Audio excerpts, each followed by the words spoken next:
Hai, aku Ami. Ini merupakan cerita bagian kedua. Lanjutan kisah tentang pengalamanku bekerja sebagai karyawan di minimarket yang kebetulan dekat dengan tempat tinggalku. Bagi yang baru bergabung, bisa tonton dulu cerita sebelumnya ya. Siang itu toko memang sedang sepi. Begitu pula keadaan di luar, hanya ada beberapa kendaraan yang lalu lalang. Minimarket yang terletak di perkomplekan tak jauh dari rumah kontrakanku ini memang bukan satu-satunya toko retail yang ada di daerah tempatku bekerja. Maka wajar jika terhitung jarang ramai pembeli di jam-jam segini.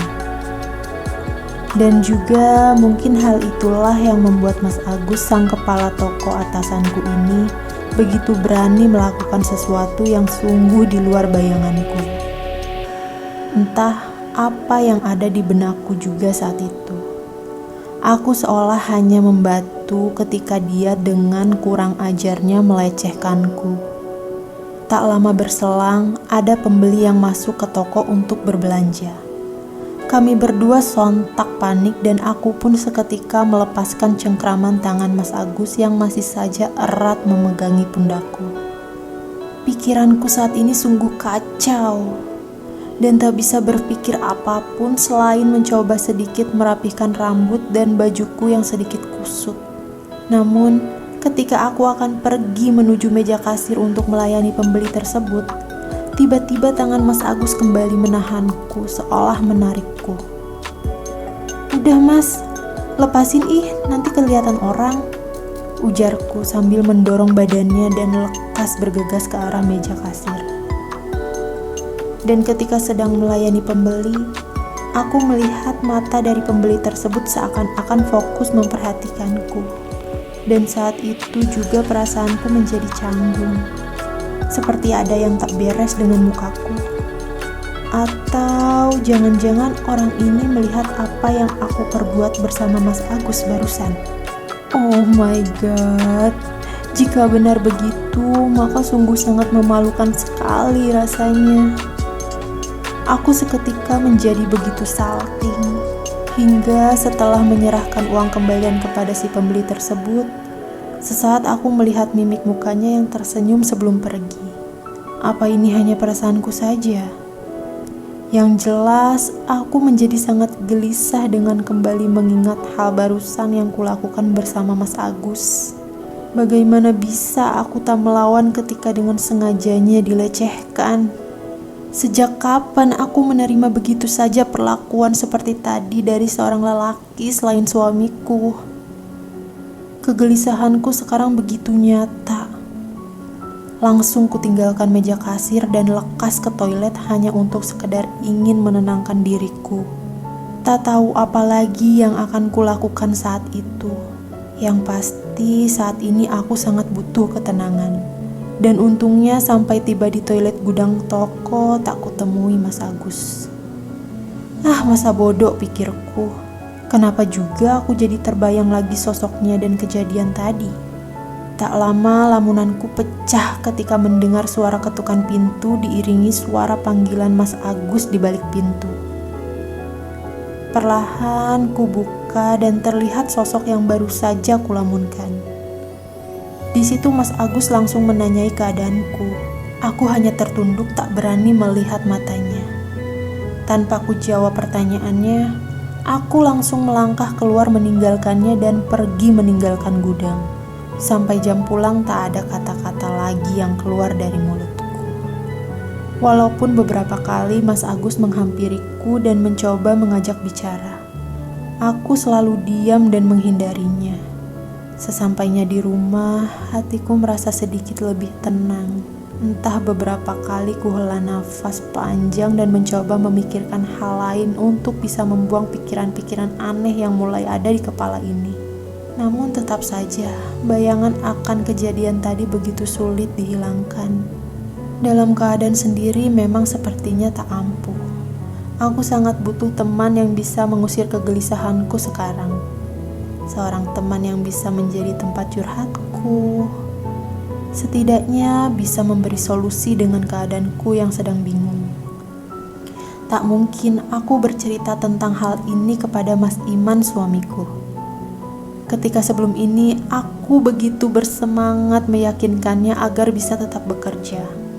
Juga meyakinkan suamiku apabila tak ada yang perlu dikhawatirkan dariku.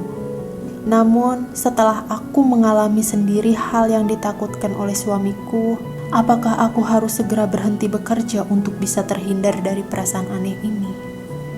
Atau mungkin semua ini masih bisa dihindari walaupun aku tak harus berhenti bekerja?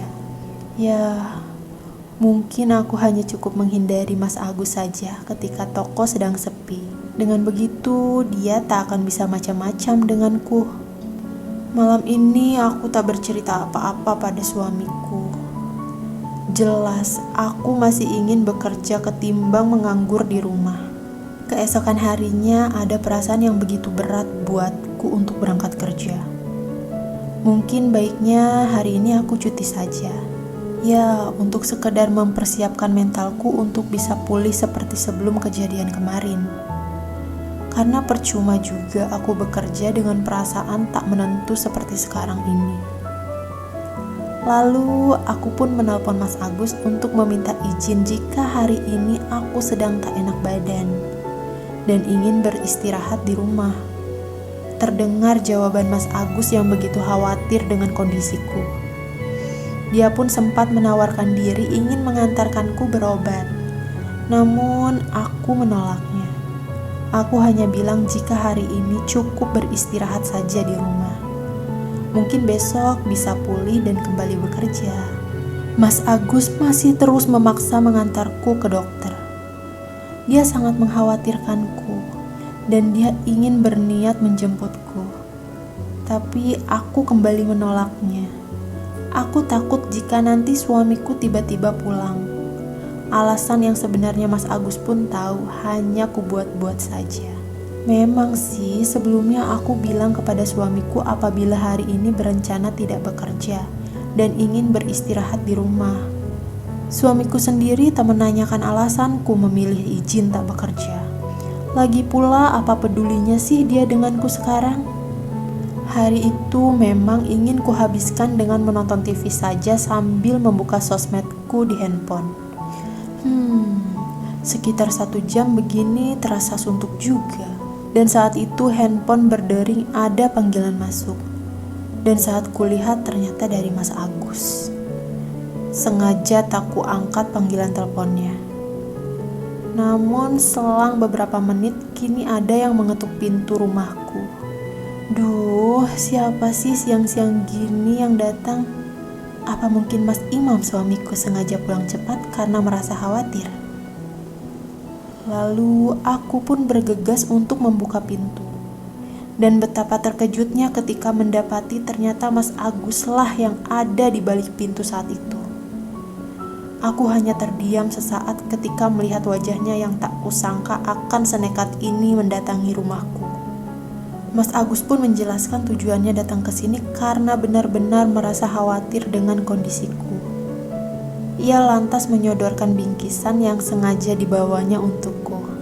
Di situ pun aku lantas mempersilahkannya masuk. Aku khawatir apabila berlama-lama di luar justru akan dilihat tetangga nantinya. Dan mereka pasti akan berpikir macam-macam jika tahu aku menjamu lelaki lain ketika suamiku bekerja. Lantas dengan refleks namun tersadar aku pun mengunci pintu.